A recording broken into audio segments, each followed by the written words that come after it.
işxananız mı ra? Sarımcılaştırıp aldık mı ne?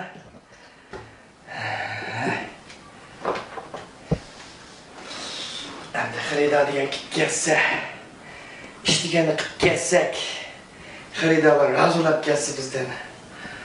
No, olduk işxanda.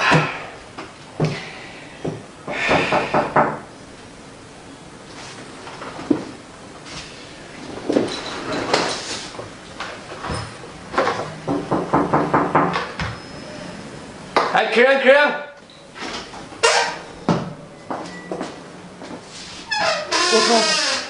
Bu bizden bu şirket hem adı kadarlık şirket.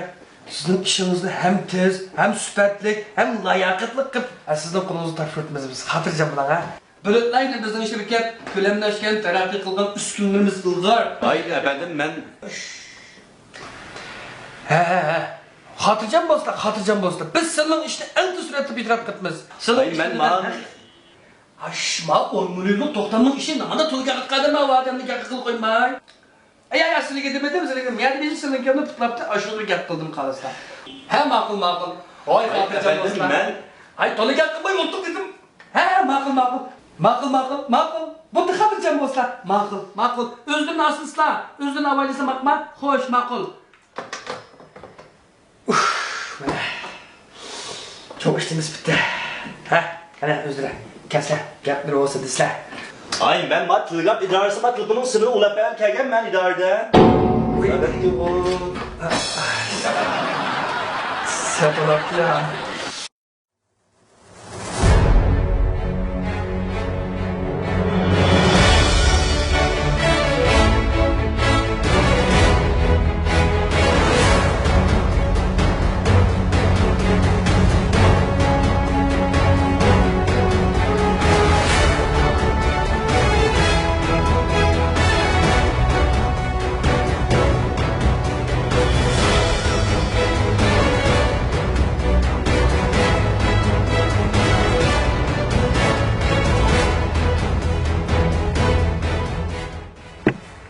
Malla keldin mi?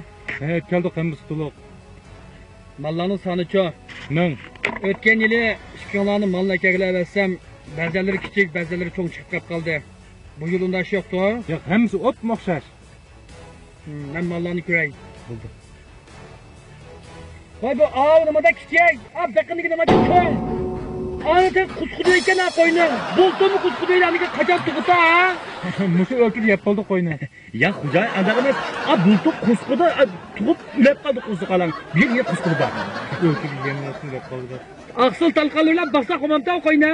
G'ozon bilan baybicha. Mingisha haydab kellar qo'yni. Ma'qul, kun to'loyib baqadi. Mana